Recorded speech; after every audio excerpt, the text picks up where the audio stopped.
राधे राधे दोस्तों, जय श्री राम। आज रामनवमी की पूजा और मैं रामनवमी का महत्व बताती हूँ और कथा भी। रामनवमी हिंदू धर्म का एक अत्यंत महत्वपूर्ण त्योहार है जो भगवान श्री राम के जन्म उत्सव के रूप में मनाया जाता है। यह हर साल रामनवमी के दिन चैत्र मास के शुक्ल पक्ष की नवमी तिथि को आता है। भगवान राम को धर्म, सत्य और आदर्श जीवन का प्रतीक माना जाता है। वे भगवान विष्णु के 7वें अवतार हैं।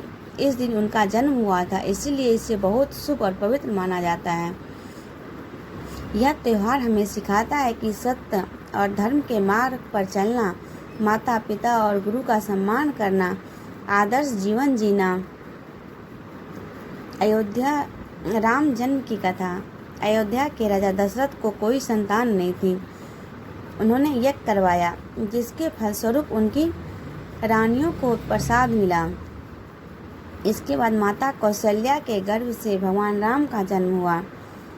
राम का जन्म दोपहर के समय हुआ था, इसीलिए रामनवमी के दिन दोपहर में विशेष पूजा की जाती है। रामनवमी कैसे मनाई जाती है? सुबह स्नान करके व्रत रखा जाता है। घर और मंदिरों में भगवान राम की पूजा होती है। रामायण का पाठ किया जाता है। भजन कीर्तन और नाम का जप होता है। कई जगहों पर झांकियाँ और शोभा यात्राएं निकाली जाती है। व्रत और प्रसाद। इस दिन फलाहार किया जाता है। प्रसाद में फल, पंचामृत और मीठा भोजन चढ़ाया जाता है। रामनवमी पर खास तौर से अयोध्या में भव्य आयोजन होता है, क्योंकि यही भगवान राम की जन्मभूमि है। रामनवमी केवल एक जन्मोत्सव नहीं है, बल्कि यह हमें जीवन जीने की सही मार्ग भी दिखाती है। यह सिखाती है कि सत्य का साथ कभी न छोड़ें, माता पिता और गुरु का सम्मान करें, कठिन परिस्थितियों में भी धर्म का पालन करें, आदर्श जीवन जिएं। भगवान राम के जन्म की विस्तृत कथा। प्राचीन काल में अयोध्या नगरी में राजा दशरथ का शासन था। वे बहुत ही धर्मात्मा और प्रजा वत्सल राजा थे, लेकिन उनके जीवन में एक ही दुख था, उनकी कोई संतान नहीं थी। पुत्र प्राप्ति के लिए यज्ञ। राजा दशरथ ने अपने गुरु वशिष्ठ की सलाह पर ऋषि सिंह से पुत्रष्टि यज्ञ करवाया। यज्ञ पूर्ण होने पर अग्निदेव प्रकट हुए और उन्होंने राजा को एक दिव्य खीर दिया। राजा दशरथ ने वह खीर अपनी तीनों रानियों में बांट दी। माता कौशल्या, भगवान राम, माता कैकेयी, भरत और माता सुमित्रा, लक्ष्मण और शत्रुघ्न। चैत्र मास की नवमी तिथि दोपहर के समय पुनर्वसु नक्षत्र में भगवान राम का जन्म हुआ। पूरा अयोध्या आनंद और उत्सव से भर गया। भगवान राम का जीवन आदर्शों से भरा हुआ है। गुरु विश्वामित्र के साथ जाकर राक्षसों का वध किया, सीता से विवाह किया, पिता के वचन के लिए 14 वर्ष का वनवास स्वीकार किया, राक्षस राज रावण का वध कर धर्म की स्थापना की। रामनवमी कैसे मनाई जाती है?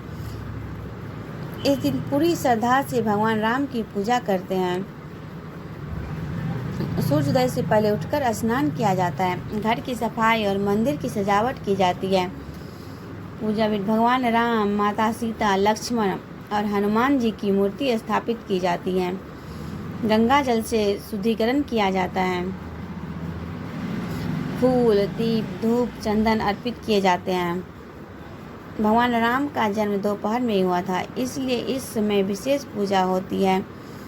राम जन्म का उत्सव मनाया जाता है। शंख और घंटी बजाकर आरती की जाती है। रामायण और रामचरितमानस का पाठ, भजन कीर्तन और राम नाम का जप। भारत में रामनवमी का उत्सव। रामनवमी पूरे भारत में मनाई जाती है, लेकिन कुछ स्थानों पर विशेष भव्यता देखने को मिलती है। अयोध्या, यहाँ भगवान राम का जन्म स्थान है। भव्य शोभा यात्रा और सरयू स्नान। रामेश्वरी, भगवान राम से जुड़ा पवित्र स्थान। सीतामढ़ी, माता सीता की जन्मभूमि। रामनवमी हमें केवल पूजा नहीं बल्कि जीवन का मार्ग भी सिखाती है। सच्चाई और धर्म का पालन, कर्तव्य निभाना, त्याग और सेवा की भावना, आदर्श परिवार और समाज बनाना। रामनवमी का पर्व हमें यह याद दिलाता है कि जीवन में चाहे कितनी भी कठिनाइयाँ आएं, हमें हमेशा धर्म और सत्य के मार्ग पर चलना चाहिए। भगवान राम का जीवन हमें प्रेरणा देता है कि हम एक बेहतर इंसान बने और समाज में अच्छाई फैलाएं। रामनवमी का ज्योतिषीय महत्व। भगवान श्री राम का जन्म बहुत ही शुभ योग में हुआ था। चैत्र मास शुक्ल पक्ष की नवमी, पुनर्वसु नक्षत्र, कर्क लगन, सूर्य मेष राशि में। इसका मतलब राम का जन्म केवल धार्मिक ही नहीं बल्कि ज्योतिष के अनुसार विधि और संतुलित ऊर्जा का प्रतीक है। यह दिन नए कार्य शुरू करने के लिए बहुत शुभ माना जाता है।